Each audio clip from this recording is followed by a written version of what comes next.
好，咱们这次呢，这个西班牙这个杯赛呢就算结束了啊，总的表现呢还是不错的啊。我们也遇到了西班牙人，也遇到了巴萨。那么2场比赛呢，我希望你们回去呢认真总结自己该练的东西啊，对照着录像，这方面的加强，好吧？这次我们非常感谢贝尔啊来加入我们，然后他也为球队呢做了贡献。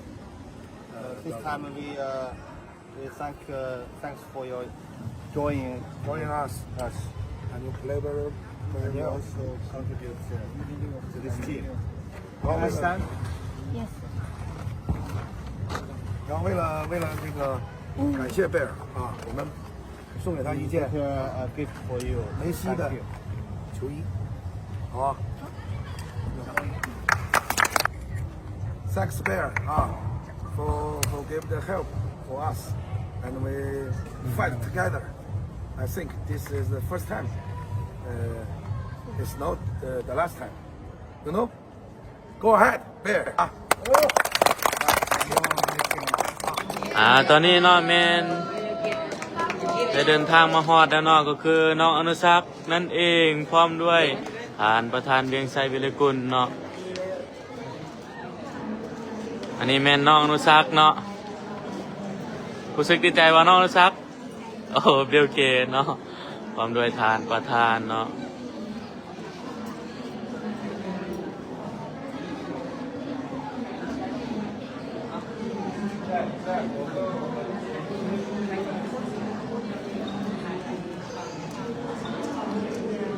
อันนี้เป็นน้องอนุศักดิ์นะเจ้า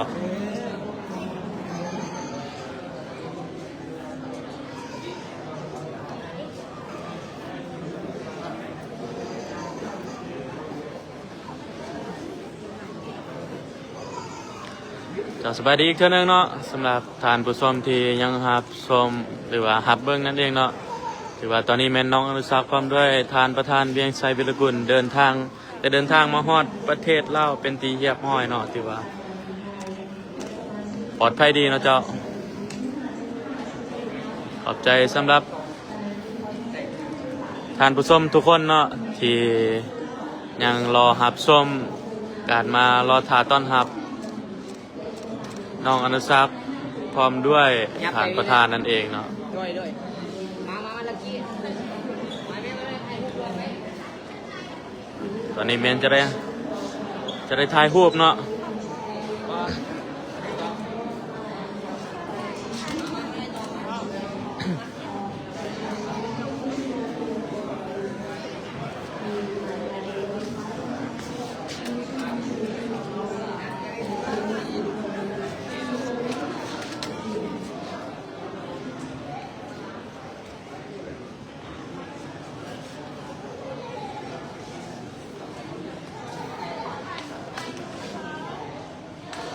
ตอนนี้เมนได้ถ่ายรูปเนาะเจ้า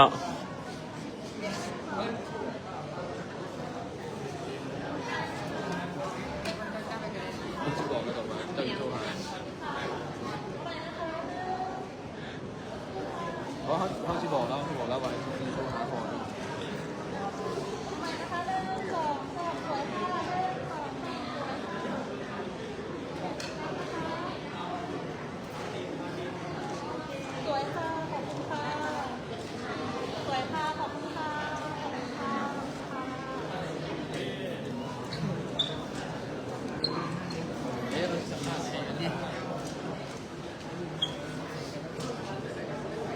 เจ้าเนาะสำหรับเสื้อแมนมีขายเนาะเจ้า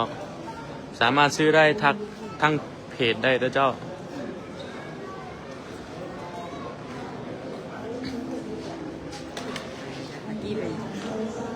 ตอนนี้แมนจะได้สัมภาษณ์เนาะคือนักข่าวเนาะที่มาเราถ่ายตอนรับเช่นเดียวกันเนาะ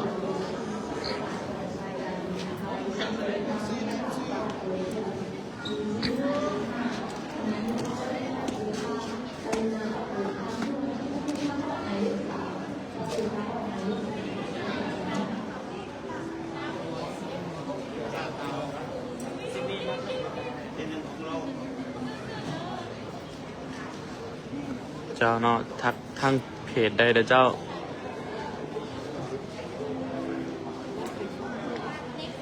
นี่จำผมไว้ จ้ะเส้นเล็กยังอันนี้โอเค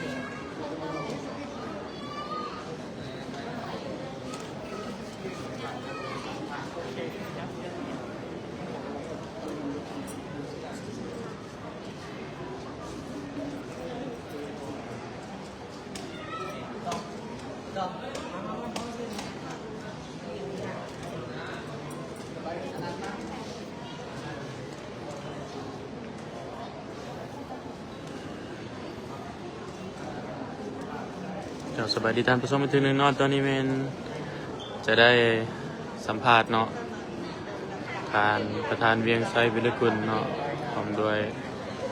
น้องอนุสักษ์วิรกุลเนาะ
都不用改，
เจ้าเนาะสำหรับ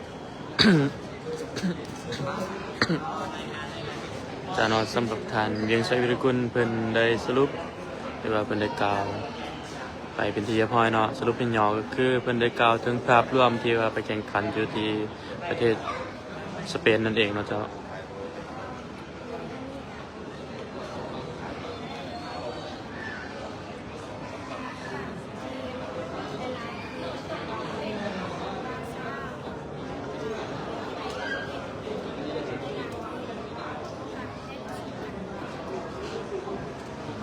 เข้าไปท่านี้แตกต่างจากผ่านมาเข้าไปเป็นทีมเข้าไปเดียวตอนผมขอยุ่งยากโจทย์อะไร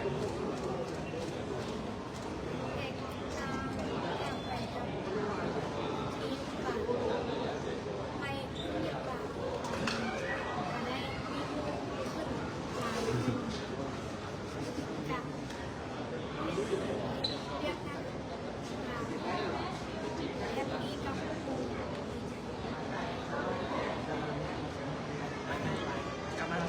ถ้าโซ่พัฒนาอะไรเกิด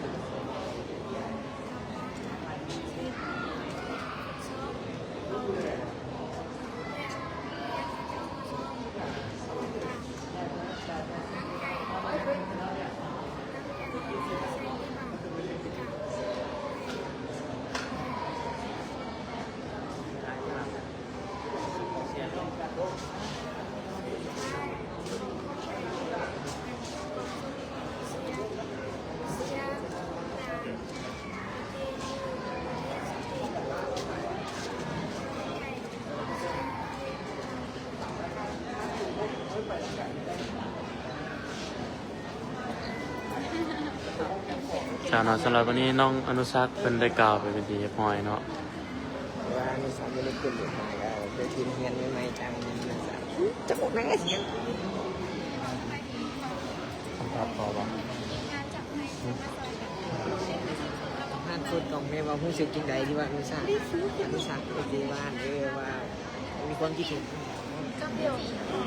ถ้าสัมภาษณ์แล้วก็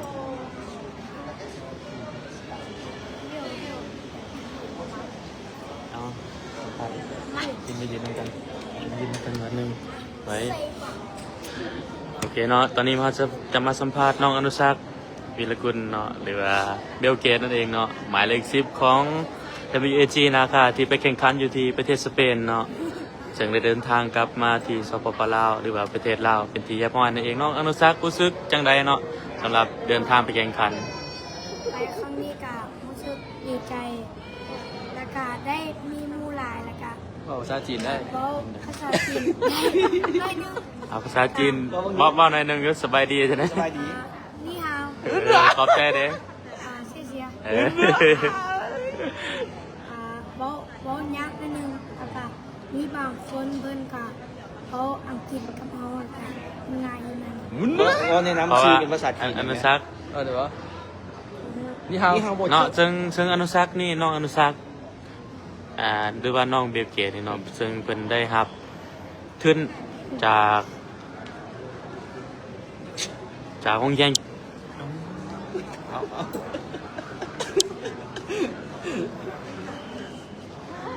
เกียรติศักดิ์ เนาะซึ่งน้องอนุสักนี่แม่นได้รับทุนจากโรงเรียนเกียรติศักดิ์เนาะ นาซา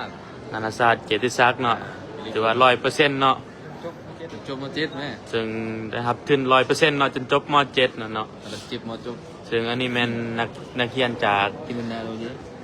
โรงเรียนเกียรติศักดิ์นั่นเองเนาะเป็นตัวแทนเนาะ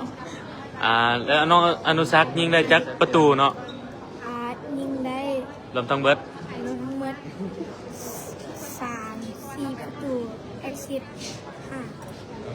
แอซิดหาประตูยิงไปอยู่ที่3-4 ประตูเนาะ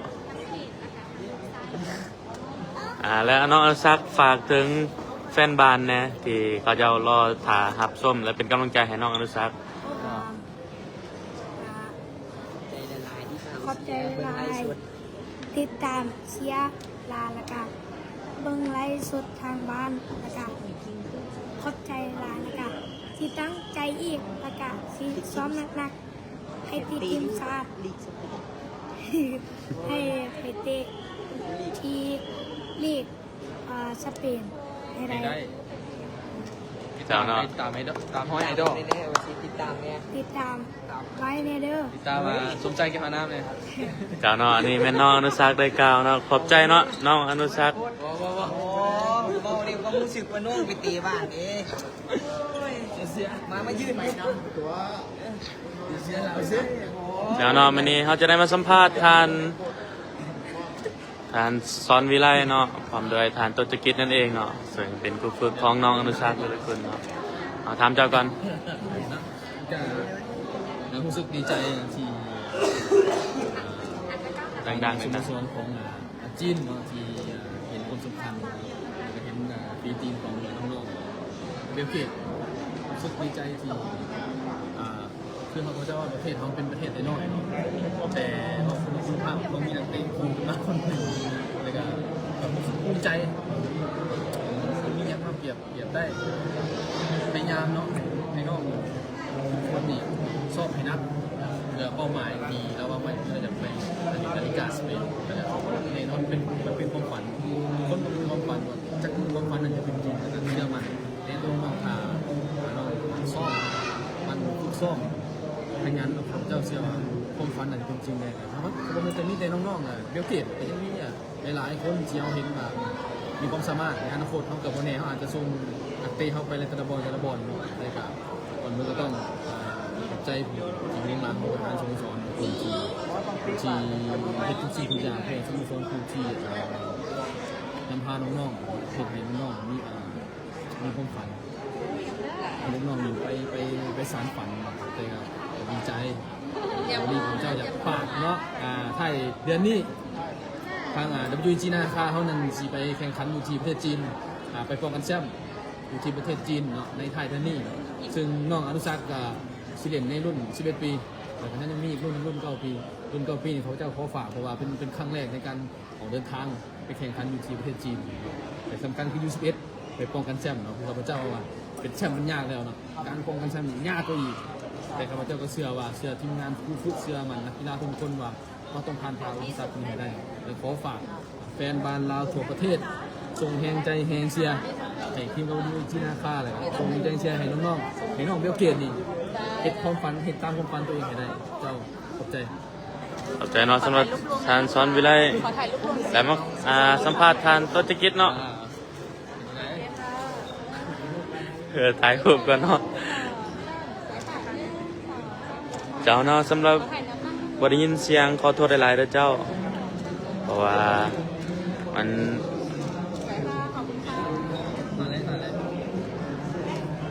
พามันจะสัมภาษณ์ทานตัวตะกี้ต่อเนาะรู้สึกจังได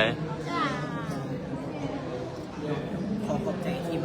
ไชน่าฟุตบอลบอยเนาะที่ว่าเขาเจ้ามอบโอกาสดีๆให้นักเตะลาวที่ว่าเขาเจ้าเห็นถึงความสำคัญของนักเตะลาวที่ว่าให้นักเตะลาวได้ไปโชว์ศักยภาพเนาะถือว่าจะเป็นความภาคภูมิใจหนึงที่ว่าดีใจที่ว่าตื่นเต้นแทนน้องที่ว่าเราได้ไปพบประสบการณ์ดีๆการเรียนรู้นะสิ่งใหม่ๆจากโมใหม่เพื่อนร่วมทีมใหม่เนาะสำคัญเป็นจากโค้ชใหม่เนาะเราจะได้เรียนรู้แล้วกันจากเพื่อนร่วมทีมแล้วก็จากโค้ชใหม่ๆเนาะแล้วก็ได้เก็บประสบการณ์จากประเทศสเปนเพื่อไปต่อยอดให้เราในอนาคตเพื่อเป็นนักกีฬาที่ใจเราต้องการคือดังที่ทุกคนหวังครับคิดว่าแฟนบ้านเราก็อยากหวังว่าอยากให้เราเป็นเด็กน้อยเราคนนิดที่ได้ไปเล่นยูลีกของประเทศสเปนเนาะซึ่งในหั่นก็มีทีมที่ว่าท้าทามหรือว่าเชิญที่ว่าให้เราไปทดสอบคือทีมเอสปันยอนทีมในหน้าที่สองทีมในลีกของประเทศสเปนฉะนั้นคาดว่าน่าจะเป็นประมาณต้นปีหน้าประมาณเดือน4เนาะก่อนท่าเนาะที่ตามที่ข้าพเจ้าเห็นสื่อเชิญเนี่ยเราเชิญมาให้เราไปทดสอบเพื่อเข้าทีมว่ามันก็เป็นโอกาสดีเนาะถึงว่าได้ไปทดสอบให้ข้าเจ้าเบิ่งแล้วก็ข้าเจ้าสนใจในความสามารถแต่เฮาบ่ฮู้ว่าโอกาสของน้องที่ติดหรือบ่ติดแต่ว่าสำคัญเนาะมีระยะนี้เขาก็ต้องฝึกซ้อมเราให้หนักหรือว่าเรียนเราก็ต้องเรียนรู้ซ้อมให้หนักเพื่อพัฒนาตัวเองให้ก้าวไปถึงจุดนั้นก้าวไปถึงจุดที่ว่าเป็นนักกีฬาอาชีพที่ว่าง่ายๆแหละว่าให้มันเป็นนักกีฬาติดทีมระดับโลกฉะนั้นข้าพเจ้ารู้สึกดีใจหลายที่ว่าท่านน้องก็เดินทางกลับมาฮอดลาวทางประธานสอนเดินทางฮอดลาวยังปลอดภัยเนาะท่านข้าพเจ้าที่ขอบใจไม่ได้คือติดต่อเราเรื่องขอบใจทางที่เป็นเห็นความสำคัญเป็นเป็นแห่งทีมฉะนั้นข้าพเจ้าขอฝากทีมWAG ไว้ขอบคุณที่เสียได้ติดตามฝากไว้นี่เขาจะเดินทางวันที่30ไปแข่งครั้งที่12โปรจีนเนาะคือชุดนี้เขาไป2รุ่นเนาะแต่ละเดือนเขาไปรุ่นเดียวฉะนั้นฝากทีมหน้าใหม่เนาะก็คือU9U11เนาะU9 อันนี้เป็นU9เนาะเจ้าตันทีมเนาะเพราะว่าอันนี้ก็คือกองหน้าเนาะกองหน้าตัวดมค่ะตัวเป็นตัวยิงตัวโจมสกอร์แม่นบ่เนาะฉะนั้นเนาะฝากเพิ่นไว้เลยเนาะกองหน้าพวกนี้เนาะเพิ่นสิไปดมผ้าให้เบิ่งอยู่กินฉะนั้นข้าพเจ้านี่เนาะขอขอบใจผมชมรูเซียที่ติดตามเนาะติดตามน้ำเพจขอขอบใจข้าพเจ้าขอบใจนะสำหรับทานต้นจักริดนะสมศรีเนาะที่ได้กล่าวเนาะท่านน้องลักกี้รู้สึกยังไงที่จะได้ไปแข่งขันในต้นเดือน10นี้ตื่นเต้นได้ดีใจได้ไปครั้งแรกเดี๋ยวแชมป์มาฝากประเทศลาวฝากถึงกองเชียร์แน่เชียร์มาส่งมาเชียร์น้ำกันหลายเด้อU9ก็ไม่ดีคือU9ก็ไม่ดีก่อนU11 U13โอ้มั่นใจนะหรือว่าแน่นอนมาสิได้แชมป์บ่ขอบใจเจ้าเฮียนอยู่เฉยเลยนี่ฮะโอ้เฮียนเจ้าได้ทุนบ่ได้ทุนย้อนหยังต้องเขียววองอันนี้ก็แม่นน้องล่าสุดน้องหลาเนาะที่ว่าได้ทุนเฮียนเช่นเดียวกันเนาะ 100% เช่นเดียวกันเนาะนี่นะบัดนี้มีแค่บังดูเจ้าเนาะเราจะได้นี่เป็นบรรยากาศเนาะที่เราได้มาตอนรับน้องอนุศักดิ์พร้อมด้วยทานประธานเวียงไซบิลกุลนั่นเองเนาะเจ้าสัมภาษณ์เข้าสบาย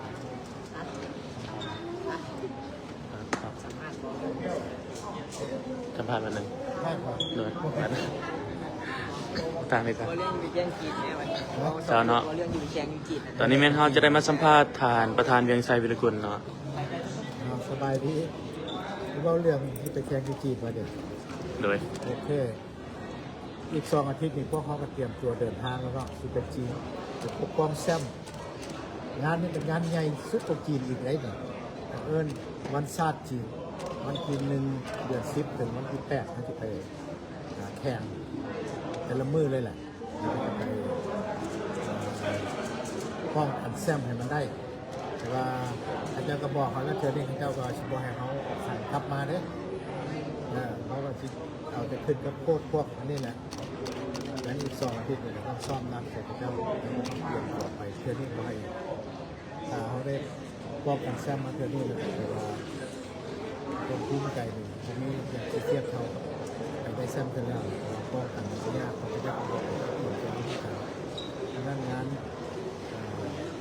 ไอทีนี่เขาได้หักเกียรติเซิร์ฟ2 ทีมอยู่9 รุ่นได้แซมถ้วยพระราชทานรุ่น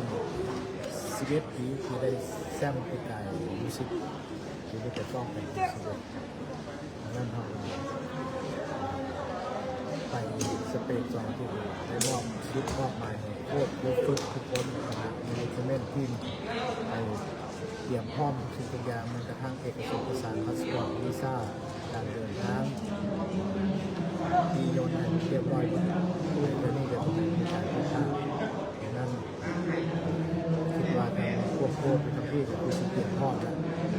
คอยเอาเรียนน้องชาวลาวอยู่ในประเทศและต่างประเทศซอยเสียซอยสมต่างๆนี่เป็นงานใหญ่ที่เป็นป้องกันแซมอยู่ปักกิ่งเขาเรียกว่าเทียนจิ้งเริ่มแข่งมันปี1 วันที่8แล้วเขาจะเดินทางวันที่30ครับวันที่8วันที่9ฝากชมฝากเสียขอบใจสาวนอขอบใจท่านเวียงไซวิรกุลเนาะประธานสโมสรของ WAG นาคาเนาะซึ่งเพิ่นเป็นผู้ที่อยู่เบื้องหลังของความสำเร็จของน้องๆ WAG นาคาทุกคนนั่นเองเนาะถ้าบ่มีเพิ่นก็จะบ่มี WAG เท่าทุกมื้อนี้เนาะฉะนั้นขอบใจสำหรับทานเวียงไซวิรกุลเนาะขอบใจที่เพิ่นทุ่มเททุกสิ่งทุกอย่างทั้งเหงื่อทั้งแรงทั้งเงินทั้งค่ำเนาะทั้งวัตถุเงินคำทุกสิ่งทุกอย่างเนาะเพื่อที่จะพัฒนาบ้านเล่าเนาะก็คือทีมของเพื่อนนั่นเองเนาะก็คือ WAG นาคานั่นเองเนาะฉะนั้นเนาะฝากถึงผ่านผู้ชมอีกนึงเนาะเราจะมีการแข่งขันอีกเทื่อนึงเนาะอยู่ที่สปจีนนั่นเองสปจีนเนาะซึ่งเขาจะเดินทางไปแข่งขันอยู่ที่2 รุ่นก็คือ U9 และ U10 ฉะนั้นฝากส้มฝากเสียและเป็นกำลังใจให้น้องๆ WAG นาคาเนาะฉะนั้นตอนนี้แมนข้าพเจ้าจะขอจบไล่ก่อนเป็นอะไรขอให้ติดตามทางเพจเจ้าขอบใจทานผู้ชมที่รับชมเนาะขอบใจหลายๆเจ้า